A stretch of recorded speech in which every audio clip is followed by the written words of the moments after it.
kinds of letters that's come in the last few days and calls from different places. So, saying that I was Christ. Brethren, that is a horrible, disgraceful, ungodly lie of the devil. See? I am your brother. Now, that would run any person from the field.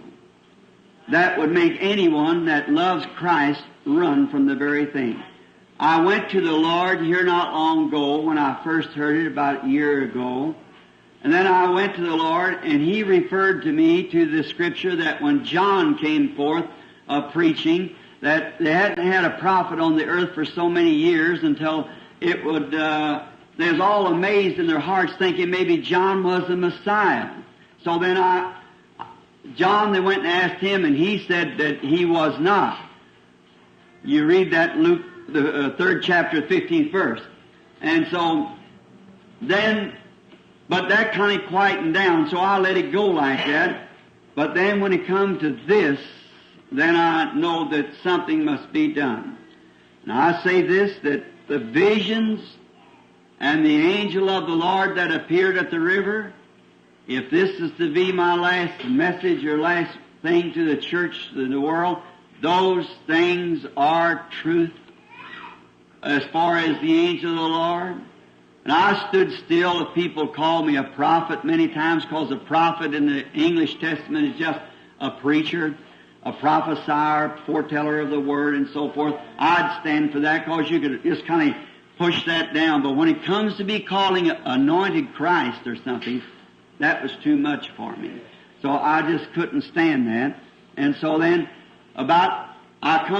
after leaving the meeting at Canada, I found out that way up in the Eskimos, or the Indians up there, it had got among them.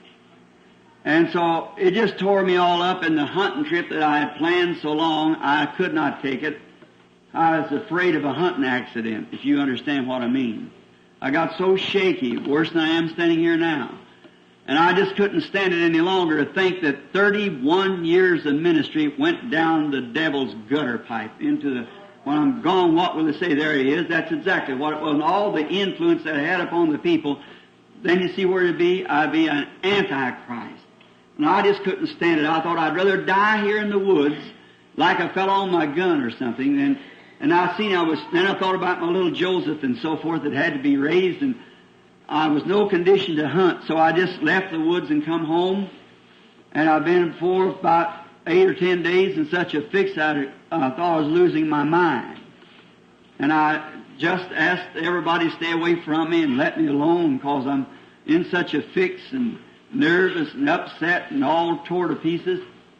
And I wondered if it would have been some enemy of mine, it would have been all right, but I would just laugh at it and went on. But when it comes to be precious brothers, precious sisters, then that's what hurt me. And I said, Lord, the thing's too great for me. I'll just have to walk out and leave it in your hands. I don't know nothing else to do. A few nights ago, to make it sure, I had a visitation from the Lord. And I seen a precious one, a babying a serpent which was yellow and black, and telling me, and right along, and the thing struck me on the leg. But the blood was so rich it didn't take effect on me. And I looked down, and there's where I'd been bit before. And I turned quickly with a gun and shot the thing, and it hit it right in the middle of the thing. And the brother said, I turned with my gun to shoot its head off, and he said, don't do that, just pick up the stick laying there by you. And when I turned my back to pick up the stick, it wiggled into some water, just a small puddle of water. And I said, well, it can't hurt very much longer now because I believe the brother realizes, the brethren, that what happened. I said, it's mortally wounded, so it'll die. And I asked many of my members of my church here in this tabernacle with Brother Neville and I has come approaching me with that same question.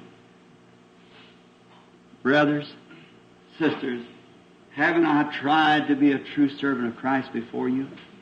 Have not I tried to be your brother?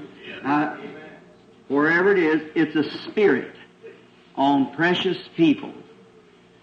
Many people has asked me that, but it's a spirit. But I hope that the day that it receives a deadly wound and will die out quickly so I can return back to the ministry. Until then, I'll ask you each one, pray for me. I don't know what I'll do. Got place up for sale. I just can't stand it. I stay around, I'll go completely stark mad. And I ask you to pray for me. And remember, if you've ever believed me, to be a servant of Christ, remember, that is an error. It's falsely, thus saith the Lord. It is wrong, have nothing to do with it. I am your brother.